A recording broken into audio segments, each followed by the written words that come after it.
mundo está se perguntando o que tem a ver gastronomia com pneus. Quero que fique todo mundo muito curioso e eu agora vou ter a oportunidade de apresentar para vocês um grande chefe, um grande amigo a quem eu admiro muito a arte dele. Meu amigo Romano, obrigado. Dono e chefe do Gabiano. Romano, conta um pouco da tua história, que é uma história belíssima. Como começa a tua história desde pequeno? Por onde começa? Começa pelo começo. Você nasceu há muito tempo atrás. Então, eu sou originário do Rio de Janeiro. Eu nasci no Rio. Quando criança, pequeno, nós fomos levados para a Itália para passar um verão. Meu pai era um veterano de guerra. Ele foi prisioneiro de Hitler por 2 anos. Então, naquela época, todos os prisioneiros, quando Mussolini se afastou de Hitler, o italiano virou inimigo, então ele foi capturado e levado para a prisão. Naquela época, uma vez por semana, enfim, não sei, o padre fazia uma missa porque aqueles presos iam ser fuzilados. Meu pai era um deles, lá no meio, não sabia quando ia ser fuzilado ou não, né? O que aconteceu um dia? O padre entrou para fazer a missa, meu pai deu um porrete na cabeça do padre, se vestiu do padre, pegou a Bíblia e saiu. Foi assim o jeito que ele encontrou de sair. Foi o jeito que ele encontrou, que ele escapou das garras do Hitler, né? Ele foi parar na Bélgica. E ali ele trabalhou nas mineiras, meio escravizado. Era mineira de carvão. Trabalhava embaixo, assim, horas e horas, sem dormir. Também, para escapar desse malfeitor, ele tinha entrado em contato com o pai dele, que era anos que não se viam, até porque naquela época eu não sei como faziam. O pai dele conseguiu, pela Bélgica, um navio que saía para o Rio, que vinha direto para o Brasil, que atracou do Rio de Janeiro, na Praça Tiradentes.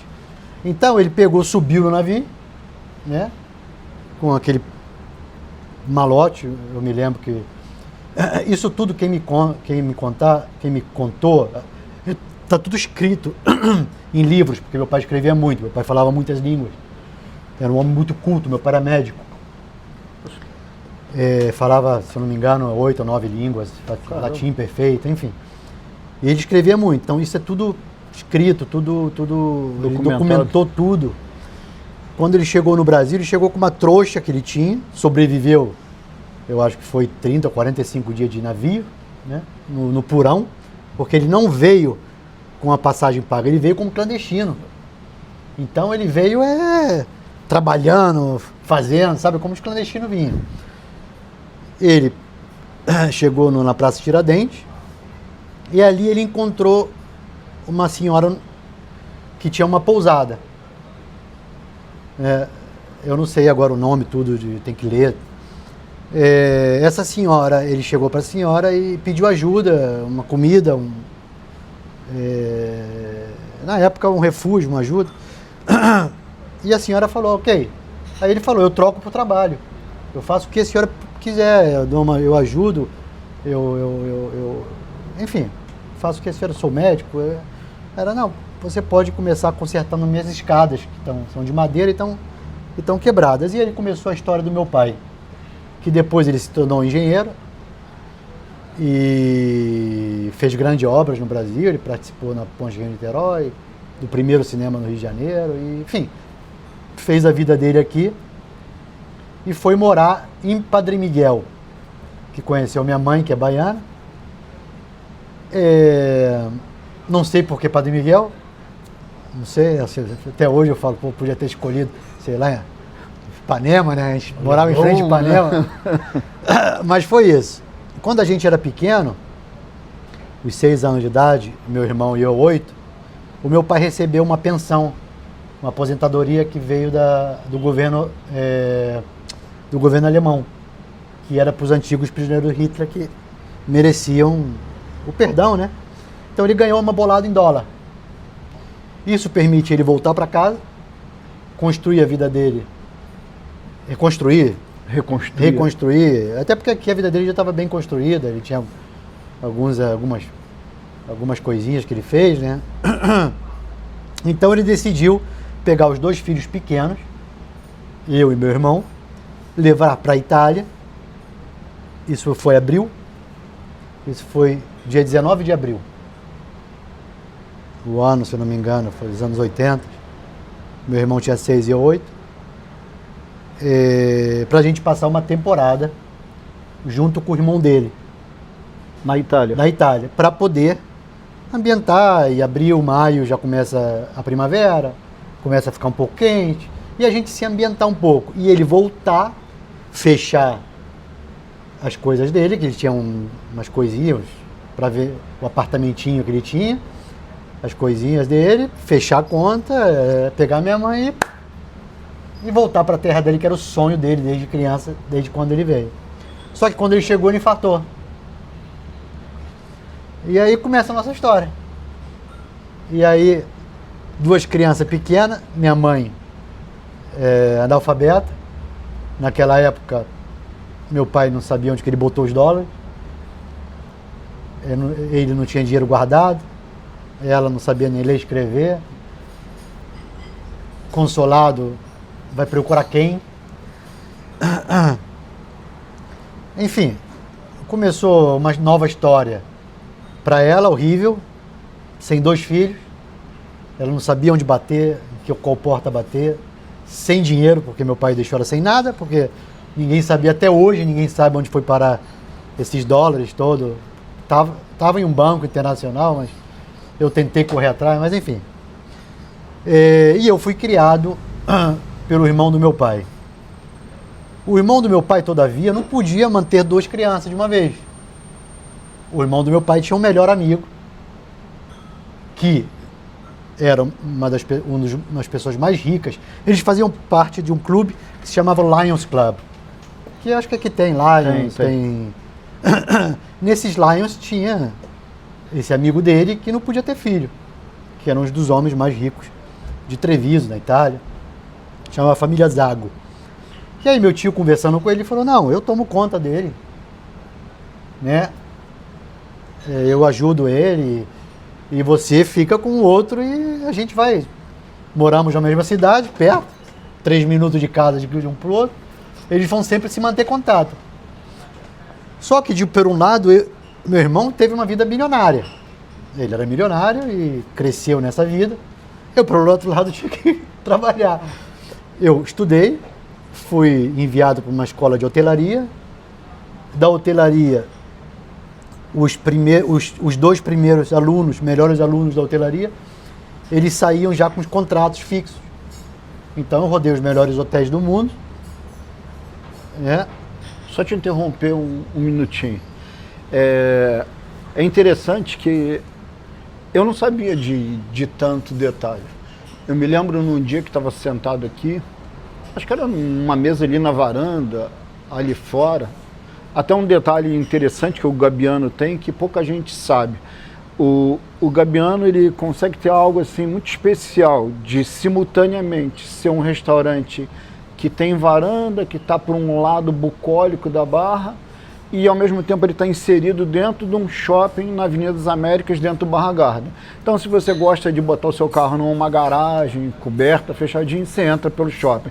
Se você quiser vir pela rua, você vem. Mas, sentado na varanda eu estava, pergunto eu a Romano, quantas línguas você fala? E ele falou um monte, mas como que isso aconteceu? E aí ele começou a me contar parte dessa história que eu estou sabendo junto com vocês agora em primeira mão. Daí nasce o nosso bate-papo.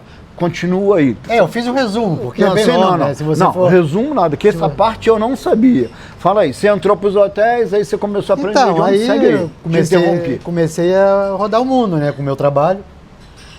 Era formado em hotelaria. Fui parar em Londres, depois eu fui para Suíça, depois para Áustria, tive um pouco na Dinamarca, fui para a Alemanha, abri meu próprio restaurante, E assim, rodei o mundo, fui aprendendo as línguas.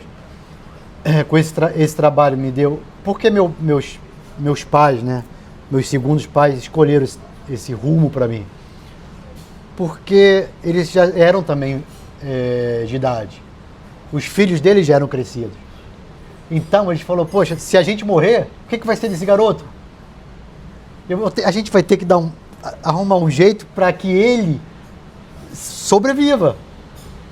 Então esse trabalho me fez rodar o mundo, conhecer as pessoas mais ricas do planeta. Eu fui em 1995, se não me engano, eu trabalhei no The Connaught Hotel, que na época era o segundo melhor no mundo, o primeiro na Europa. Eu fui pessoalmente o maître do hotel da Princesa Diana com 17 anos de idade. Pô, que bacana. Eu servi ela 1 ano e meio inteiro. A Diane? A Princesa Diana. Eu conheço ela me conhecia por nome. Né? E conheço um monte de gente, assim, sentei com princesa, com rainha, servi ministro, servi presidente, passei por vários hotéis no mundo que me deram esse é um poder, né? Porque isso aqui, até mesmo no Gabiano, até mesmo você que é, Wiedmann, se você for falar de Wiedmann na África, todo mundo conhece. Quando eu preciso, sei lá, trocar um pneu, eu tenho a liberdade de ligar pro dono da Wiedmann, entendeu? Eu não vou chegar lá, vou ficar eu vou ligar para você, eu tenho essa liberdade e sou amigo teu e tenho esse... E a gastronomia te proporciona isso, né? Te proporciona coisas grandíssimas. Você entrar em contato com um médico para fazer uma cirurgia, com ministro, com pessoas que pessoas normais ficariam anos ou meses na agenda para poder falar com o cara. E a gente consegue falar com o cara a qualquer hora que a gente quer. Mas eu acho que isso é que tem em comum com a nossa profissão. Com a nossa profissão. Eu acho que a coisa que a gente mais faz todos os dias, assim, com muita vontade, eu acho que a gente tem um genuíno prazer nisso, que é servir o tempo todo. Tem uma frase que eu gosto muito: só serve para servir quem ama. Quem não ama, não serve. E a culinária tem muito essa questão, tanto é que muita gente, por hobby, acaba às vezes fazendo gastronomia como uma coisa de quem gosta muito de servir. Mas você me chamou a atenção de uma coisa que talvez eu tenha conseguido agora entender um pouco do porquê. A qualidade da comida que você oferece aqui realmente é muito diferenciada. Aí eu chamo a atenção, quem conhece já sabe, mas quem nunca teve a oportunidade de conhecer, que se dê a oportunidade de conhecer. E agora fica claro que alguém que viajou pelo mundo, que teve a oportunidade de servir ao gosto de ao gosto de uma rainha, ao gosto... Porque são pessoas que têm uma cultura muito grande e têm, digamos assim, um conhecimento muito grande do que escolher. Querendo ou não, em cada prato desse, eu acho que fica uma viagem pelo mundo e um toque de todos esses aprendizados, como algumas misturas. Eu até aconselharia que, se você viesse comer, você desse oportunidade.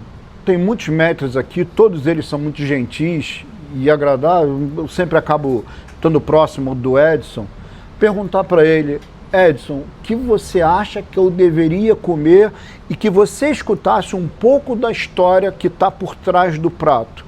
Quando você se permite viajar, você consegue saber que atrás de cada prato daquele tem a história do romano e de todos os aprendizados que ele traz para o sabor. O sabor realmente é muito especial. E acabou que esse bate-papo nosso nasceu por olhar para prêmio, que sempre que alguém fala em restaurante, pensa em guia Michelin e pensa em França. E aí até uma parte para todo mundo entender, sempre todo mundo me pergunta: Fernando, o que tem a ver guia Michelin de pneu com gastronomia? Isso nasceu em 1900, que os irmãos André e Edouard Michelin, na França na época, tinham 3.000 carros. Eles produziam pneus, assim, como é que a gente vai fazer para vender mais pneus? Eles tiveram uma ideia, não tinha nem muita estrada, posto. Vamos criar um guia para as pessoas começarem a viajar mais. Ali inicialmente, ali tem um lugar interessante. Aí o guia começou a evoluir, acho que no ano de 1926 ele começa a ser cobrado, que todo mundo começa a perceber valor. Em 1930 nasce a história de 1 estrela, 2 estrelas e 3 estrelas, que no início era, o primeiro era vale a pena, 2 estrelas vale o desvio, tipo, você está indo para um bairro, mas você desvia um pouco, chega ali e valia. E o terceiro você está indo para lá, não, mas tem um restaurante lá, então vale a pena você voltar tudo para ir. E nisso o pessoal começou a gastar muito pneu e vem a história do Guia Michelin, que a gente conhece no dia de hoje, que virou assim uma coisa extrema. Aí eu vou abrir uma parte disso. Olha, em pneu, infelizmente, não tem um guia tão fantástico quanto de vocês, mas tem o Google 5 estrelas, que no caso da Widman, a gente tem o privilégio de ter passado de 50.000 avaliações no Google com 5 estrelas e com resposta, honestidade, dedicação o tempo todo, que tem muito a ver com o que a gente falou de amor aqui. Só que aí eu fui pesquisar um pouco para entender o Guia Michelin, me surpreenderam algumas coisas. A França toda é coberta, todas as cidades. Depois você pega Estados Unidos, Itália, Japão também tem. Me surpreendeu que o lugar que tem mais lugares é o Japão depois da França. Para mim foi uma surpresa. A Itália já desconfiava, Estados Unidos também. Mas aí eu fiquei curioso. E a Itália? A Itália, que é um lugar tão bacana. E me chamou a atenção que eu vi na tua porta o prêmio Lavora Cucina Italiana. E aí eu fui pesquisar o que exatamente era aquilo. Se eu estiver errado, você me corrige, eu estou dando uma de intrometido, como um admirador do seu trabalho. Eu fui pesquisar e a minha admiração pela Itália. Acho que não tem ninguém no mundo inteiro que não ame a culinária italiana, como eu considero uma das mais universais, que agrada tanto a um quanto ao outro. Por exemplo, a gente aqui no Brasil tem a mania da feijoada, mas se a gente parar para pensar, se a gente chama alguém e fala, não, o que é isso? Não, um caldeirão com feijão, você pega o porco, a pata, não sei o que, é uma coisa muito tradicional. Então acho que todas as culinárias têm um pouco daquela coisa muito tradicional, que quem vem de fora às vezes gosta ou não gosta. Já a italiana tem essa pegada que não tem quem não ame a culinária italiana.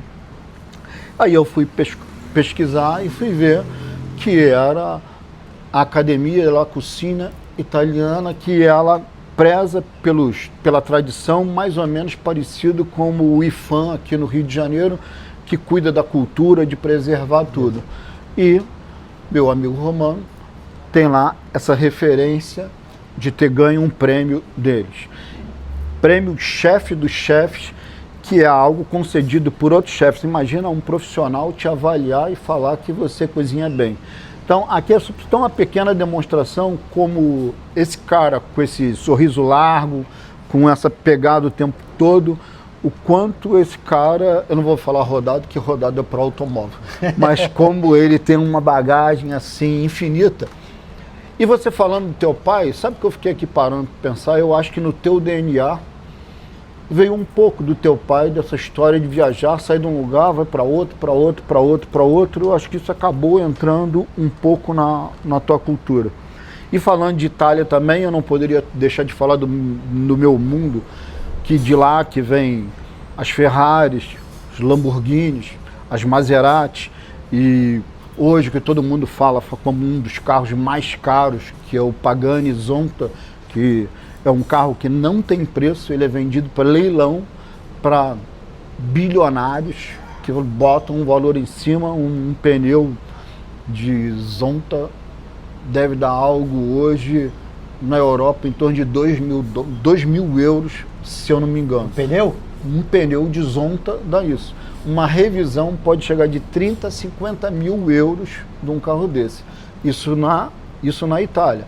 E uma outra coisa, se você sofreu um acidente, deu uma batida com um carro desse, você espera 2 anos e não tem orçamento, é tipo um cheque em branco. Quanto custar, eles vão pagar para trabalhar como artista, porque só para você ter uma ideia de quanto, eu poderia dizer que o Zonta... Uma obra de arte, né? Cara, ele é quase uma gastronomia automotiva. Enquanto o que a Zonta fez em 18 anos, a Ferrari, sei lá, faz em 2 meses a produção da Ferrari. Então é algo muito artesanal e muito específico. Mas, voltando para a culinária, parabéns pelos prêmios que você ganhou. E aí eu recomendo que todo mundo vá pesquisar um pouco da cozinha italiana e entender o porquê eu estou enaltecendo. Estava conversando com o Romano antes da gente começar a conversar, que na Widmer a gente tem uma característica muito grande da honestidade, da transparência e de falar daquilo que a gente acredita. Se eu não admirasse tanto trabalho, se eu não sentisse todos esses sabores que eu sinto, eu não estaria aqui falando com tanta transparência do que eu estou falando, que realmente é demais. Quero que você comprove, e se eu estiver falando algo que você deguste e não concorde, só não vou pagar a conta, mas aceito reclamação. Mas tenho certeza que ninguém vai reclamar, que todo mundo vai falar assim, poxa, por que eu não conhecia esse lugar antes? Mas continua, Romano, que eu acabei te atrapalhando com... Eu te atrapalhei com o mundo dos carros na hora que a gente estava falando de avaliação, eu comecei a falar de avaliação Michelin. Certo, produção, eu errei o ponto? Certo. Não, acertei o ponto. Estava falando de avaliação Michelin, te devolvendo. Então, sobre Michelin, é um sonho de todos os chefes, né? Só que, enfim, eu não consegui, na Alemanha eu consegui entrar no guia. Lá tem o guia que se chama Gourmillot e tem o Michelin. Consegui entrar como no guia só para constar, mas nunca uma estrela Michelin, algo assim. E também eu não me considero um chefe a nível estrela Michelin. Né? Eu tenho vários amigos, tenho um deles que é o João Frankenfeld, que ele tem um restaurante com uma estrela Michelin, que para mim é um dos únicos que realmente faz cozinha estrelada. O Guia Michelin ficou muito... Ele ficou muito diferente nos últimos anos, então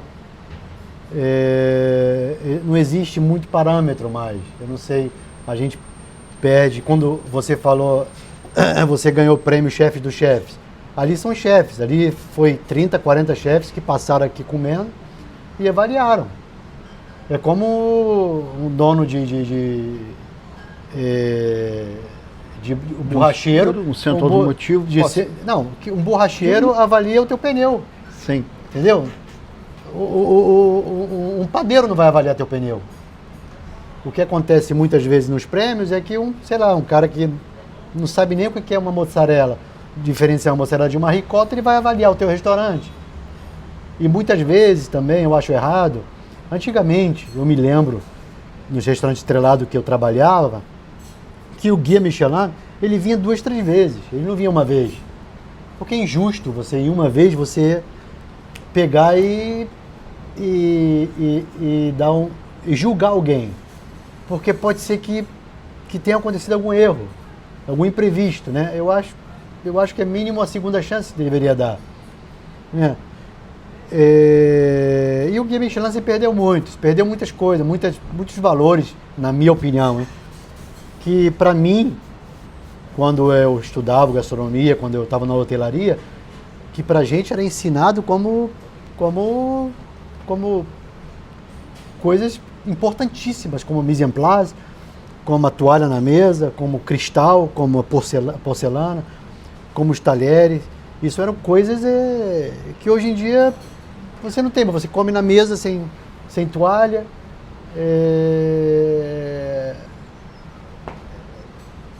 E várias, assim, com prato rachado, prato quebrado. E você coloca uma cenoura e você chama isso de estrela Michelin. Então, eu também não tenho, assim, não tenho experiência em ser um chefe de guia Michelin, de restaurante. Eu sou bem ciente disso, não chego a esse nível e nem pretendo chegar. Eu estou perfeito assim onde eu estou, entendeu? Eu quero fazer a comida que eu quero fazer, que é aquilo que me dá gosto, que me dá prazer, que tenha sabor, que as pessoas se sentem em casa. Eu gosto de servir. Foi a última coisa que eu escutei do meu pai, que é a única coisa que eu me lembro dele. Eu me lembro do meu pai muito pouco, mas muito, muito pouco. Uma coisa que eu me lembro é que quando ele estava vindo embora, quando ele deixou a gente, ele me botou no aeroporto, na perna esquerda. Sentou e falou: Romano, aos domingos você deve frequentar sempre a igreja.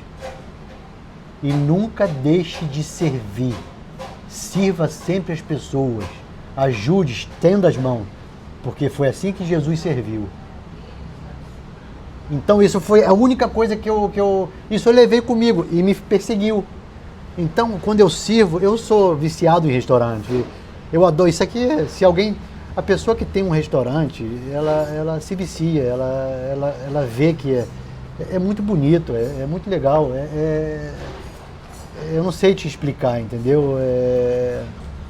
Esse bater do talher, esse bater das taças, as pessoas conversando, para mim muito, muito lindo isso, né? O servir. Isso é um amor muito grande. Esse ensinamento do teu pai é um ensinamento assim muito, muito bonito e combina com muitas coisas que o meu pai sempre falou e algo que eu acabo de alguma maneira falando com os meus amigos a respeito disso. Eu costumo sempre repetir que religião foi uma invenção dos homens, mas que você deve estar sempre ligado a Deus e aos exemplos de Jesus da sua forma, porque a grande verdade é que a realidade da vida, a gente até antes de começar a gravar, a gente estava conversando disso, a vida, ela é uma grande escola que tem dias maravilhosos, semanas maravilhosas, mas às vezes a gente não sabe o que a vida pode aprontar. Por exemplo, teu pai estava tudo muito bem, com o prêmio, de repente ele sofre um infarto e desaparece. No melhor momento da vida dele tem um infarto. Então ninguém sabe quando pode ser acometido por uma adversidade, por uma doença, qualquer coisa. Então quando você está próximo de Deus, você sempre tem a fé que vai te renovar. Você tem que ter uma ponte que te leva a outro caminho. Em algo a acreditar. Eu acho que você tem que ter. A gente, assim, não deu certo acreditar no ser humano. A gente está vendo hoje que ser humano não dá certo, né?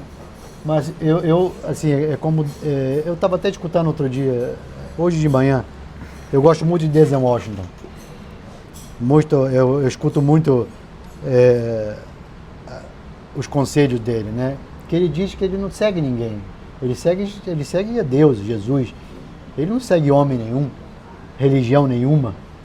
Ele não tem seguidores, né?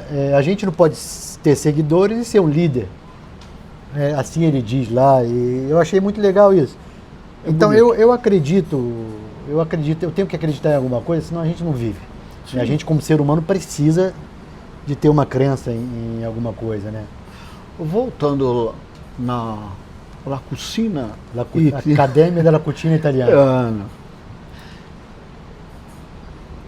A Accademia della Cucina Italiana é um grupo de amante da cozinha, de bom gustaio, dizem na Itália, né? São pessoas que viajam o mundo comendo e bebendo, pessoas de culturas de níveis, alto nível, que rondam o mundo procurando um restaurante para comer bem. Accademia della Buona Cucina, né? É uma academia italiana della Buona Cucina. Então, assim,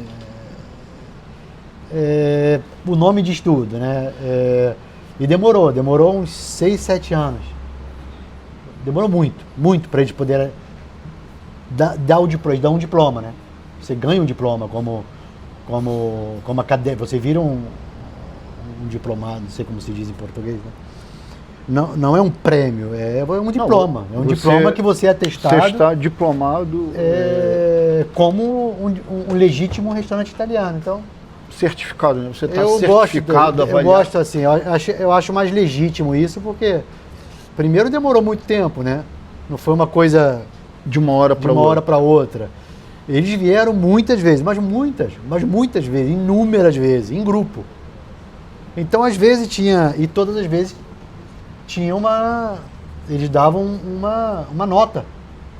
E teve uma vez que eu tirei nota baixa, porque um M que eu fiz, eu fui inventar de fazer uma coisa que eu nunca tinha feito e errei. Deu ruim. Errei. Mas faz parte, né? Tomei a nota baixa. Falei, ferrou agora. Mas aí é justo, né? É justo. Sim, é justo. Legal. Só que eles vieram várias vezes. Eles vieram umas 10 ou 15 vezes. Então eles puderam constar que pesaram na balança, que a maioria das vezes foi a legítima cozinha, entendeu? Vou te perguntar uma curiosidade. Eu fico sempre olhando aqui no Gabiano, uma coisa que me chama muito a atenção, a qualidade do pescado. Seja o camarão, seja o peixe. No outro dia eu trouxe a minha mãe, que é uma senhora de idade, e minha mãe cozinha muito, ela falou assim, poxa, que peixinho, ela usa assim, que peixinho gostoso. Como é que consegue isso? Porque não é comum. Então, eu acredito muito em qualquer negócio, qualquer um. Mesmo se você abrir uma loja de coxinha, eu acredito no produto. Eu acredito que o cliente, hoje em dia, ainda mais hoje em dia, o brasileiro já viaja mais que a gente, que trabalha. O cara viaja 5, 6 vezes, come nos melhores hotéis do mundo. Ele já não é mais como antigamente, que você podia enganar de qualquer jeito. Então, primeiro, eu adoro também ir em busca do nosso pescado. Então, eu vou direto no barco, pegar o camarão. É verdade isso? É verdade. Eu não pesco, mas eu... Você vai atrás do Vou peixe? atrás. Eu nesses anos que eu estou aqui no Rio de Janeiro, eu fiz muito conhecimento. Como que eu faço isso? O dono do barco, ele é o dono do barco, ele vende o camarão com a equipe dele, só que muitas vezes esses caras, eles ganham, a margem dele é muito pequena. Os caras não podem sentar num restaurante desse para comer. Então o que eu faço? Eu convido a família deles, eles vêm, eles comem. Aí a gente, com vários que eu fiz isso, e vários eu criei um laço de ter dado para eles a oportunidade, para eles ver o que é feito. E em contrapartida, eu sou sempre o primeiro a ser chamado quando tem carga de camarão chegando. E quando eles chegam, eles me falam, Romano, hoje eu vou parar na Ilha da Madeira. Aí eu tenho que pegar o carro e ir para a Ilha da Madeira. Só que é camarão pescado em 2 noites. O que acontece desses fornecedores da vida, até no Ceasa, o barco sai, fica 15 dias, 20 dias, porque tem que arrecadar camarão.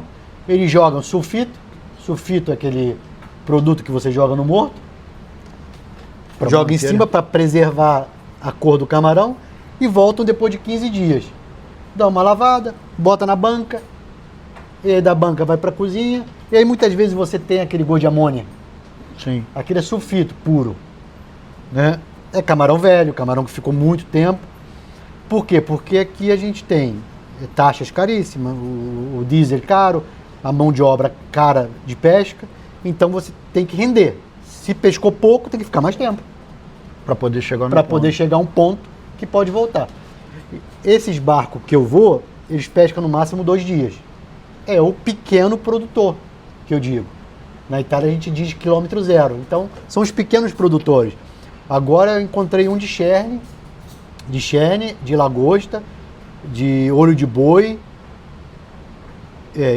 São esses 3 que ele pesca. Eu acho que foi esses 3. Encontrei um novo que, a gente também se entrosou legal, aí ele veio comer. E agora eu tenho um cherne de 600 km da costa, 60 km da costa. Então, peixes vivos, pesca de noite, vem entregar de manhã. Cara, entendeu? Então esse é o diferencial do Gabiano. Eu acredito na qualidade, em qualquer lugar do mundo. A gente no Gabiano, a gente sobreviveu na pandemia pelos clientes que são assíduos, né? Pelo nosso serviço que a gente tem aqui. Porque o serviço do Gabiano é um dos melhores que tem no Rio de Janeiro. Os garotos são excelentes, né? Não adianta eu falar Romano, Sim, mas sim. a equipe toda é um espetáculo atrás. É um conjunto muito, muito bonito. Entendeu? Então, eu como cliente, bato palma para vocês, porque é praticamente uma orquestra. Engraçado que é uma orquestra muito semelhante ao que acontece na Widman. Na Widman também não sou eu. Eu sempre costumo dizer, é o time Widman, todos têm o prazer. Acaba virando uma cultura, porque a cultura vem pelo exemplo diário, as pessoas vão se acostumando com servir bem, cada um vai fazendo, e eu percebo isso aqui. É interessante que não são todos os lugares, tem muitos lugares que têm serviços de qualidade, como você tem, como na Widman tem, eu vejo outros lugares. Mas não é, digamos assim, não é de excelência.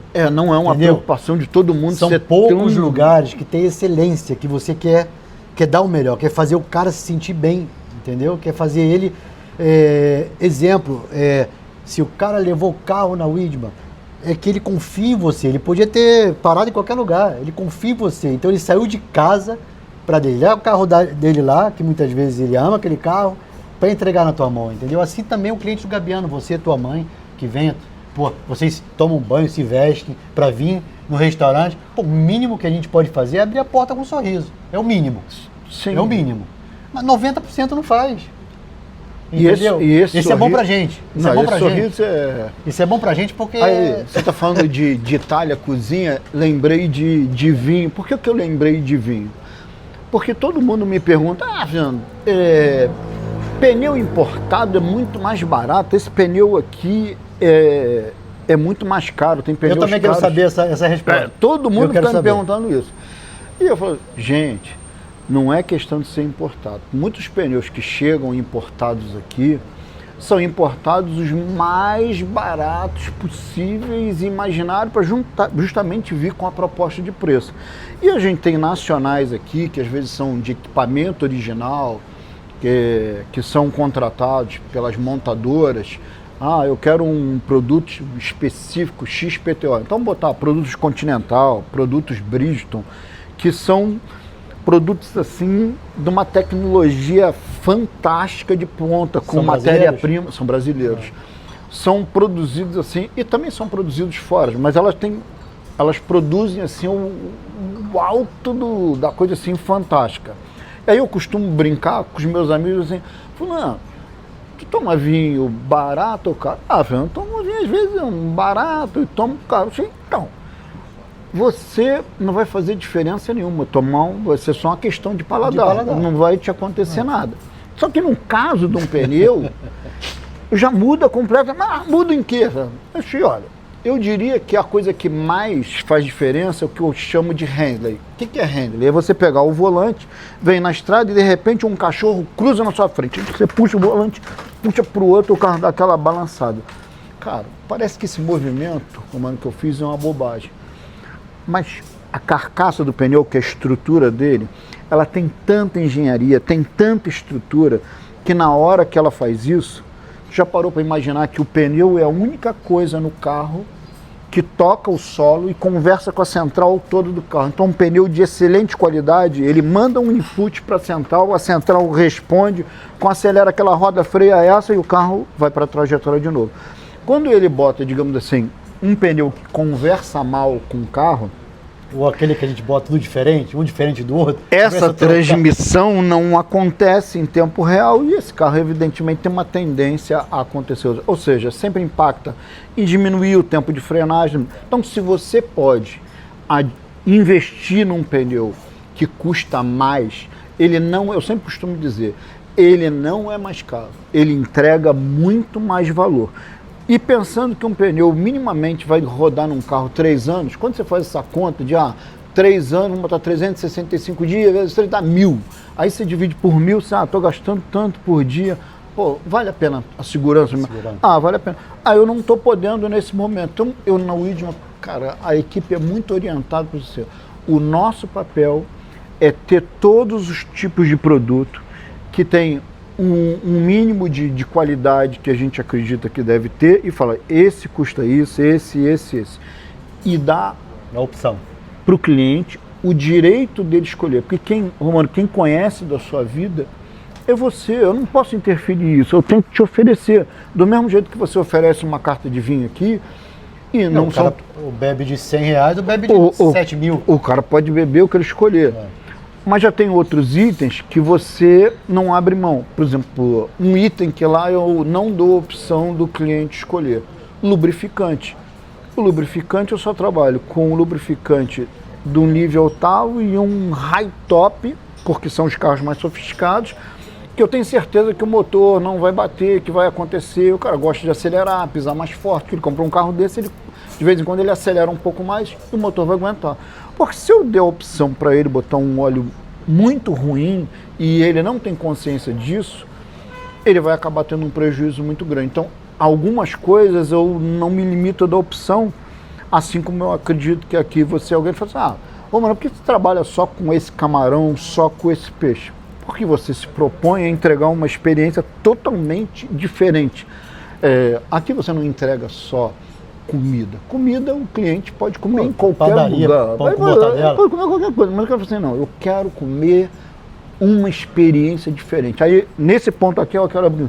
Se você quer ter uma experiência, seja de pescado, seja de massa, ou juntar as duas coisas, eu recomendo com todas as forças que o prêmio que o Romano ganhou e o que todo mundo vem aqui é justamente por causa dessa qualidade e desse sabor que você sente na boca. Romano, muito obrigado pela oportunidade de conhecer um pouco mais do teu dia a dia. E a gente... Quando eu comprar minha Ferrari, eu... Obrigado. Obrigado, meu amigo.